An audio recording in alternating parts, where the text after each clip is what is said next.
Regardez de quelle façon la CIA lance un appel aux Chinois pour dire délivrez-vous du Parti communiste chinois et venez chez nous pour servir la CIA.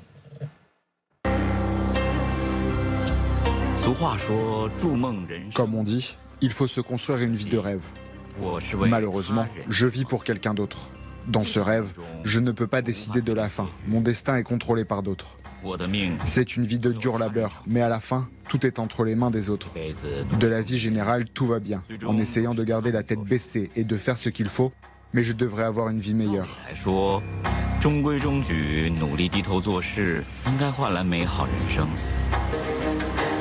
Je veux juste vivre une vie paisible, n'est-ce pas trop demandé? Dois-je travailler si dur toute ma vie et en fin de compte faire tout cela pour le bien de quelqu'un d'autre?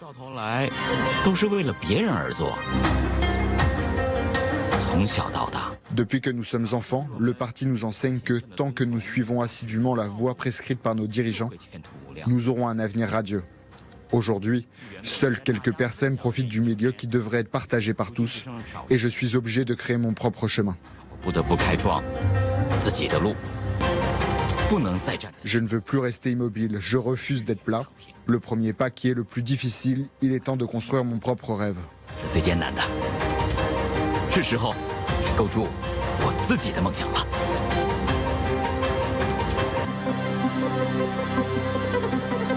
Voilà, fascinante séquence. Il y a un côté gaguesque. On se dit, est-ce que vraiment on recrute des gens comme ça? Vous nous avez rejoint, Cyril Jalipter, bonsoir. Bonjour.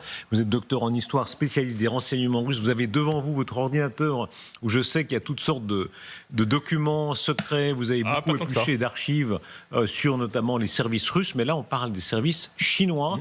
Est-ce que ça marche? Est-ce qu'ils peuvent comme ça débaucher un certain nombre d'agents chinois? Ça peut inciter quelques personnes éventuellement. Mais vous savez, ce n'est pas la première vidéo.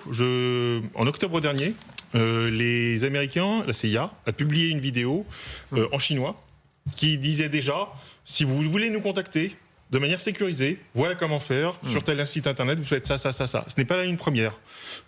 Oui, ça peut éventuellement attirer une ou deux personnes qui seraient attirées par des goûts pour le Parti communiste, par des goûts pour le pouvoir éventuellement, qui se diraient oui, allons-y. Mais en Chine, je me demande si cette vidéo ne sera pas tout de suite bloquée. Je pense que le site de la CIA et même les comptes de la CIA sont tout de suite bloqués. Donc ce serait plutôt soit les personnes qui réussiraient à contourner, je ne sais pas trop comment, soit les Chinois qui sont à l'étranger. Amiral Bichot, vous êtes là, vous, la dissuasion nucléaire, vous êtes le domaine qui doit être le plus protégé par toutes les ingérences quand vous voyez ces tentatives de la CIA d'infiltrer la Chine. On ne peut pas leur reprocher, ils sont payés pour ça. Donc c'est bien vu. Moi je pense qu'il y a effectivement une chance que ça fonctionne. Et puisqu'ils l'ont déjà fait avec les Russes et qu'ils le reproduisent chez les Chinois, c'est que ça a dû marcher avec des Russes. Donc ça fonctionnera avec les Chinois. Vous savez, les Chinois sont des hommes comme nous. Hein. Donc le sexe, l'argent, l'ego, en jouant sur un de ces tiroirs, ils vont trouver les bonnes personnes. Mais après, combien, avec quelle capacité mais c'est... En tout cas, on voit que c'est un des moyens. Les Ukrainiens ont arrêté déjà les combattants chinois qui combattent avec les Russes contre l'Ukraine et ils expliquaient comment ils étaient recrutés. Donc là, dans ce cas-là, par exemple, les Américains proposent de payer les Chinois, de leur donner des salaires, peut-être les primes, les aider à partir, tandis que dans le cas avec les Russes, c'était les Chinois qui payaient pour partir, pour quitter la Chine. Donc je pense qu'il y a quand même un certain nombre de ceux qui ne sont pas d'accord, pas contents du Parti communiste chinois pour partir partout, n'importe où, pour se sauver de ce pays.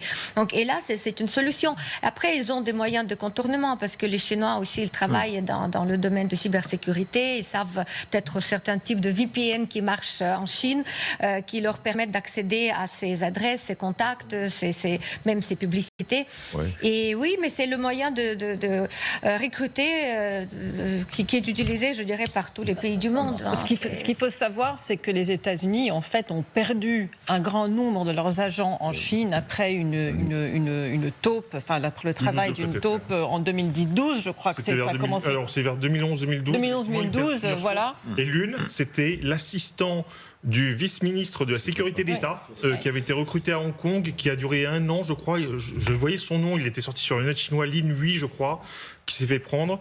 Tout le réseau a été foutu par terre. Et je vous dis ça de mémoire, le chef de station de la CIA à Pékin, quand ils ont commencé à perdre le réseau. Je l'ai vu ensuite partir dans le privé chez Mintz Group, je crois. Donc pour lui, je crois que sa carrière a été mise à mal. Mais je pense que depuis, parce que c'était vers 2011-2012, le réseau a dû être reconstitué. Enfin, justement, il paraît qu'ils ont beaucoup de peine à le reconstituer et que cette vidéo serait... un accélérateur potentiel. Mais Bernard Kouchner, est-ce que vous, quand vous voyez les Américains qui s'agitent à ce point-là pour se prémunir des Chinois, ont-ils raison par rapport à l'Europe qui est plus molle? Qu'est-ce que ça veut dire avoir raison dans ce cas-là? Oui, ils pensent que... Je ne sais pas, maintenant, c'est M. Trump qui décide de ces choses-là. Oui. Et donc, je ne sais pas ce qu'il va décider. Il doit savoir qu'on lui a dit que le grand ennemi, c'était la Chine. Mais en dehors de ça, qu'est-ce qu'on peut s'y fier? C'est impossible. À moins qu'il se ressaisisse ou, je ne sais pas, qu'il change de médecin. Enfin, Mais tout ça est sans... Aucune logique, aucune logique. Moi, je ne serais peut-être pas aussi affirmatif parce que je pense que le mot-clé, c'est celui qui est en bas de l'écran. C'est une provocation. De la même façon que augmenter de 150% les droits de douane sur les produits chinois, c'est une provocation. Il y a une part de théâtre dans cette volonté américaine de recruter des agents pour la CIA. Sans doute effectivement que ce ne sera pas très efficace, mais le message il est aussi politique. C'est de dire à Xi Jinping, écoutez, nous ne vous passerons rien. Nous sommes vraiment dans une logique d'affrontement.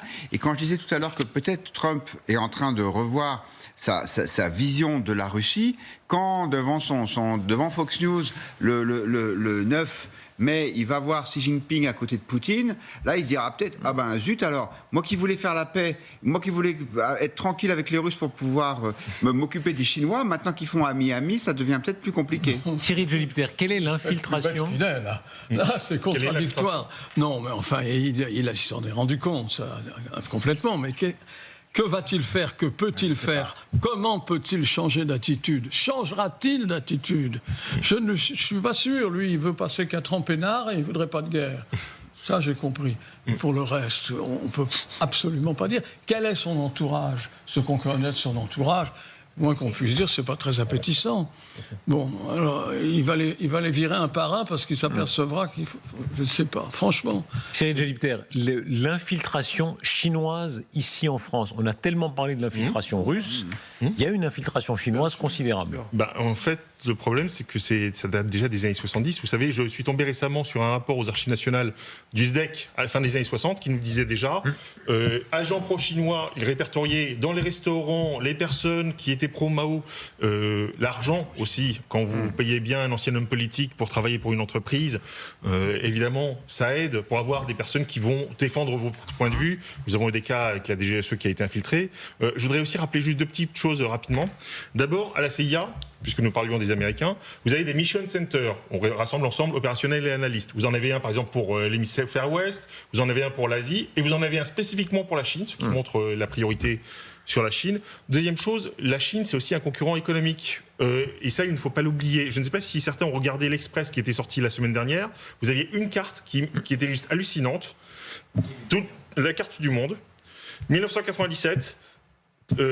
a été presque entièrement en gris, je crois, pays dont le premier qui commerce le plus avec les États-Unis. Le monde entier était en gris. 2025, aujourd'hui, vous voyez une grande partie des pays du monde, premier pays avec qui ils commercent, c'est la Chine. Ce n'est plus les États-Unis.